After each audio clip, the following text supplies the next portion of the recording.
Katika siku za hivi karibuni, mitandao ya kijamii imefurika taarifa zinazodai kuwa waziri mkuu wa Israel Benjamin Netanyahu amefariki dunia.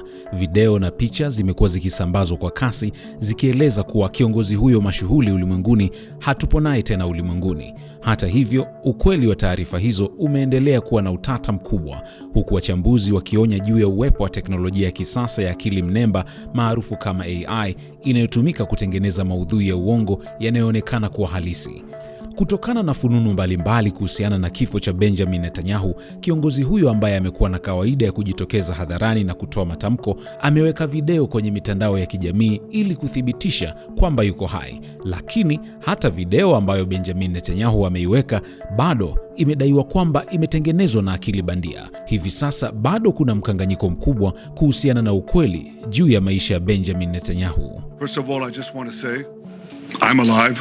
And you're all witnesses. Hali hii inajiri katika kipindi ambacho mvutano wa kijeshi unaendelea kushika kasi kati ya Israel, Iran na mshirika wake mkubwa ambaye ni Marekani. Vita hii si ya silaha pekee, bali pia ni vita ya taarifa ambapo propaganda, upotoshaji na teknolojia vinatumika kama silaha za kimkakati. Lakini ukiachana na haya yote, jina Benjamin Netanyahu limeendelea kuwa moja ya majina yenye uzito mkubwa katika siasa za kimataifa, hasa katika masuala ya usalama na vita. Kwa miongo kadhaa amejijengea taswira ya kiongozi mwenye msimamo mkali, mwenye uzoefu wa kijeshi na asiyeogopa kufanya maamuzi magumu katika nyakati za hatari. התמונות של החורבן וההרס ממעוזי החמאס בעזה הן רק ההתחלה. חיסלנו מאות רבות של מחבלים. Benjamin Netanyahu ni nani hasa? Ni vipi historia yake ya kijeshi ilivyomjenga kwa kiongozi wa aina hii? Na kwa nini jina lake linaendelea kuibua hisia kali, iwe ni uungwaji mkono au upinzani katika ulimwengu wa leo? Katika makala hii tutachambua kwa kina maisha yake, historia ya kijeshi, uongozi na nafasi yake katika siasa za kimataifa, huku tukitafakari pia namna ambavyo teknolojia ya kisasa inavyobadilisha taswira ya vita na ukweli wenyewe. Wakati naendelea kukuletea makala hii nzuri, kazi yako ni moja tu, kubonyeza neno subscribe kisha alama ya kengele pembeni yake. Mimi naitwa Justin Shedi. Sasa twende kazi.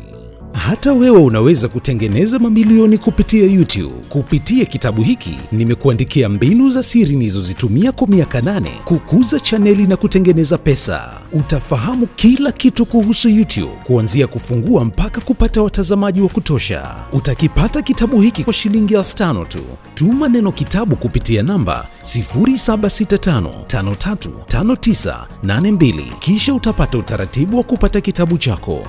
Benjamin Netanyahu alizaliwa mwaka 1949 katika taifa la Israel, katika familia iliyokuwa na msisitizo mkubwa juu ya historia, utaifa na usalama wa taifa la Kiyahudi. Baba yake aliyeitwa Benzion Netanyahu alikuwa mwanahistoria mashuhuri aliyebobea katika masuala ya historia ya Wayahudi, jambo lililomlea mtoto huyo katika mazingira ya nidhamu, maarifa na mtazamo mkali kuhusu hatima ya taifa lake. Akiwa kijana, Netanyahu aliwahi kuishi kwa muda nchini Marekani, ambako alipata elimu ya sekondari na baadaye kujiendeleza kitaaluma. Uzoefu huu ulimjengea uwezo wa kuzungumza Kiingereza kwa ufasaha wa hali ya juu, jambo ambalo baadaye lilimsaidia sana katika kujijenga kimataifa kama msemaji hodari wa taifa lake.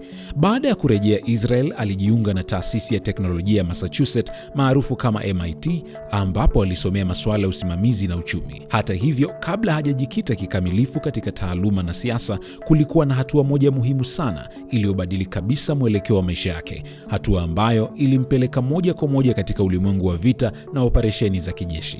Baada ya kukamilisha hatua za awali za maisha yake, Benjamin Netanyahu alichukua uamuzi ambao ungekuwa na mchango mkubwa katika kumjenga kama kiongozi wa baadaye. Aliamua kujiunga na jeshi la Israel. Lakini hakuchagua kuwa mwanajeshi wa kawaida. Aliingia katika kikosi maalum cha wasomi wa kijeshi kinachojulikana kama Sarayet Matkal, kikosi cha siri kinachojishughulisha na operesheni nyeti, uokoaji wa mateka na mapambano dhidi ya ugaidi. Hiki ni miongoni mwa vikosi vinavyoheshimika zaidi katika jeshi la Israel, na kujiunga nacho unahitaji uwezo wa hali ya juu wa kimwili, kiakili na kimaamuzi.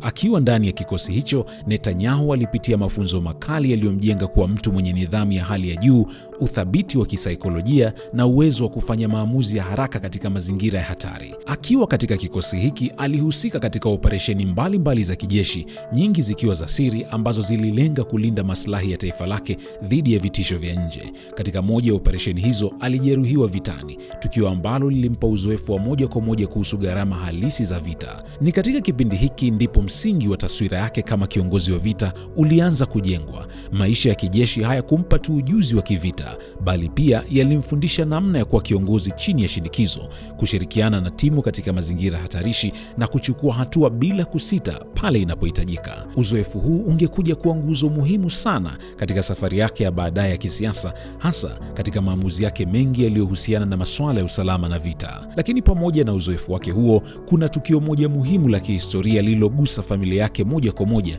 ambalo lilikuwa na athari kubwa katika mtazamo wake kuhusu ugaidi na operesheni za kijeshi. Na tukio hili ni kumpoteza kaka yake aliyekuwa kiongozi wa kikosi maalum cha kijeshi kutoka Israel kilichokwenda nchini Uganda ili kuwaokoa wananchi waliokuwa wametekwa kwenye ndege katika uwanja wa ndege wa Entebbe ulioko nchini humo. Kabla hatujaenda mbali, ningependa nikueleze kuhusu kikosi cha Sayeret Matkal, kikosi ambacho Benjamin Netanyahu alikuwa amejiunga nacho, ili uweze kufahamu kuwa kiongozi huyu si kiongozi wa ofisini tu, bali ni komando ambaye ameshiriki katika operesheni za hatari zaidi ulimwenguni. Kikosi hiki ni miongoni mwa vikosi vya siri na hatari zaidi katika jeshi la Israel. Kikosi hiki kiliundwa mahususi kwa ajili ya operesheni za kiintelijensia na mashambulizi ya ghafla dhidi ya malengo nyeti, na mara nyingi nje ya mipaka ya nchi hiyo. Wanajeshi wanaojiunga na kikosi hiki huchaguliwa kwa umakini mkubwa sana. Ni lazima wawe na uwezo wa hali ya juu ya kimwili, akili ya haraka na uthabiti wa kisaikolojia. Mafunzo yao hujumuisha mbinu za kupambana katika mazingira magumu,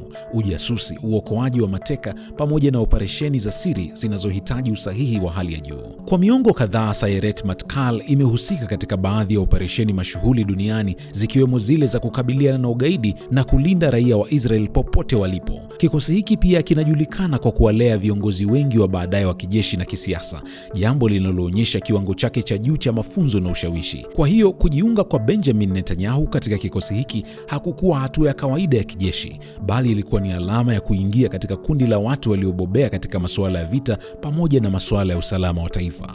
Uzoefu huu ulimjenga Netanyahu kuwa kiongozi ambaye mara nyingi huchukua msimamo mkali linapokuja suala la usalama wa taifa, na ndiyo maana Netanyahu amekuwa akitoa kauli kali kwa wale wanaohatarisha usalama wa Israel, na haogopi kwenda vitani na mtu yoyote ambaye anagusa maslahi ya usalama wa taifa lake.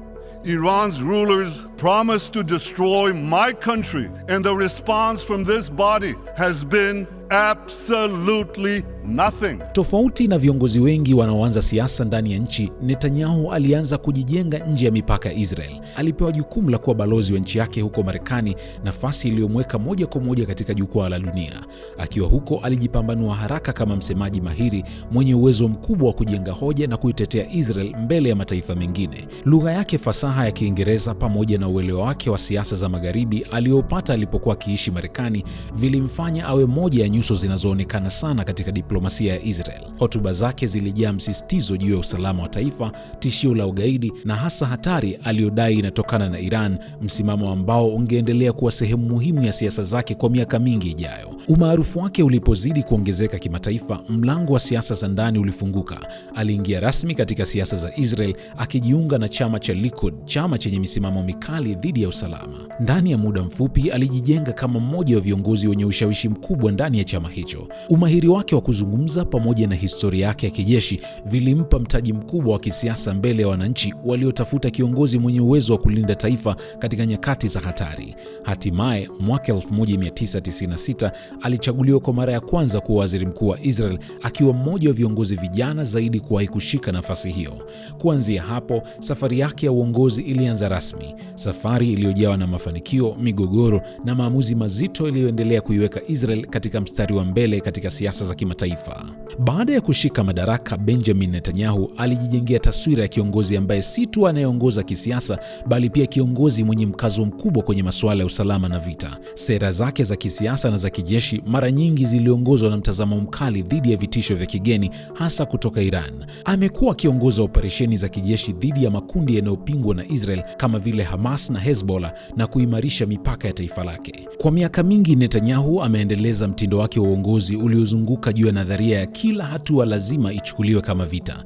Mtazamo huu umemweka katika nafasi ya kiongozi wa vita wa kipekee asiyeogopa kushughulikia hatari moja kwa moja, na hii imemfanya kutengeneza maadui pamoja na watu wengi wanaomchukia, hasa kutoka kwa mataifa anayoyashambulia au walionayo katika vita. Jambo hili limesababisha kuanza kuibuka kwa taarifa juu ya kifo chake. Tangu kuanza kwa vita kati ya Israel Marekani dhidi ya Iran, kumekuwa na vita kubwa ya taarifa, na moja kati ya mambo yaliyowahi kutikisa zaidi ni kwamba Benjamin Netanyahu amefariki dunia. Na habari hii imekuwa ikizunguka kwa majuma kadhaa, lakini hivi karibuni imeonekana kuchukua sura mpya kabisa. Sasa hili linaweza kuwashangaza wengi kwamba kifo cha Benjamin Netanyahu kina faida gani hasa, na kwa nini kinachukuliwa kama moja ya matukio makubwa sana. Kwanza tuanze kwa Mashariki ya Kati. Nafasi yake kama kiongozi mkali wa kisiasa na kijeshi itakuwa pengo kubwa sana. Israel inaweza kukumbana na kipindi cha kutokuwa na uhakika kisiasa, huku makundi yanayopingwa na Israel yakiona nafasi ya kushinikiza na kushambulia zaidi. Mikakati ya usalama, operesheni za kijeshi na mashinikizo ya kimkakati dhidi ya Iran yataathirika kwa kiwango kikubwa sana, na mzozo wa kikanda unaweza kupanuka bila kiongozi mwenye uzoefu kama wa Netanyahu. Pili, katika ulingo wa kimataifa, mataifa kama Marekani ambayo yalitegemea uratibu wake wa kisiasa na kijeshi yatahitaji kukabiliana na mabadiliko ya ghafla. Ushirikiano wa kijeshi, ushauri wa kidiplomasia na mitazamo ya kiusalama inaweza kushuka kwa muda, na hali hiyo inaweza kuunda mwanya mwingine kwa vyombo vya kisiasa vya kikanda na Mashariki ya Kigeni kuchukua nafasi dhidi ya mataifa haya. Kwa hiyo kifo cha Netanyahu si tu kifo cha kiongozi mmoja wa Israel, bali ni kutetereka kwa mfumo mzima wa uongozi ambao umekuwa ukishikilia siasa za Mashariki ya Kati na dunia kwa miongo kadhaa. Hivyo basi, wakati tunaendelea kusubiri ukweli juu ya uhai wa Benjamin Netanyahu, bila shaka umefahamu kwa kiasi fulani kuhusu maisha ya kiongozi huyu mashuhuri ulimwenguni. Jina langu ni Justin Shedi, na tukutane tena kwenye video nyingine. Hata wewe unaweza kutengeneza mamilioni kupitia YouTube. Kupitia kitabu hiki nimekuandikia mbinu za siri nilizozitumia kwa miaka 8 kukuza chaneli na kutengeneza pesa. Utafahamu kila kitu kuhusu YouTube, kuanzia kufungua mpaka kupata watazamaji wa kutosha. Utakipata kitabu hiki kwa shilingi 5,000 tu. Tuma neno kitabu kupitia namba 0765535982 kisha utapata utaratibu wa kupata kitabu chako.